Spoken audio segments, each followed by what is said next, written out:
Hi, it's Betsy Jordan, and this is Behind the Curtain IMO. For those of you who are just visiting this time, this is all in my opinion. It's my research. Please do your own. A few months ago, Nancy Pelosi was saying that the demonstrations and protests around genocide and Palestinians were engendered or sparked by Russia. Nancy knows a lot more than I do, and a lot more than most Americans or most people in the world know. And one of the things that I know and value about her is that her perspective is very broad. All right, there are many people who really may not like Nancy for one reason or another, but her perspective was valuable here.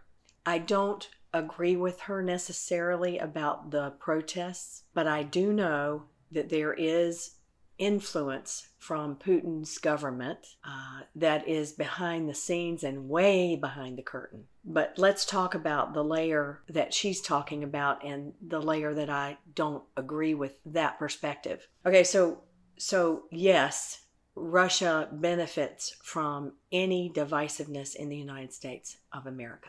So anytime we're divided or there's hate or division or anything like that, our enemies do benefit, because we tear each other up. And as long as our focus is on each other and not on anyone else, and we're not united, then we are weakened. So that is my perspective. I believe that holds true for most, in most evaluations of divisiveness in the United States. Having said that, there is a new paradigm that is happening in the world, and it is one that's pretty elevated in our conversation and in the consciousness and the awareness of most human beings on the planet. And it is that we really don't want people to die. We do not want war. There's a very strong undercurrent of a paradigm shift, whereas war for any reason is not the way to solve our differences. War for any reason, shooting, killing, any of that. We don't want guns in schools. We don't want our animals to be mistreated. We want to treat our bodies better. We're more conscious of health and aging.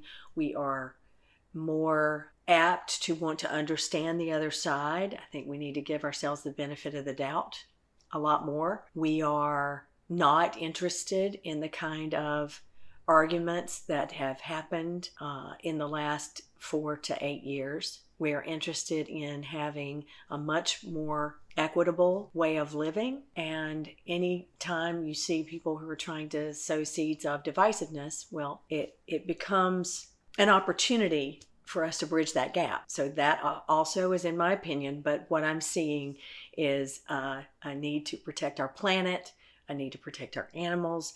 I want a desire to do this. And some say that's woke culture. I say no, it's common sense. And when people call me woke, I say, what does that mean? You are asleep or dead? No, it is not a good idea to shame someone for caring about their fellow human beings and for caring that the generations they leave behind have a better world. That's not a shameful thing. So when Nancy was saying that this is stimulated by Russia, I think it was a bigger context. I think it is a desire to stop genocide.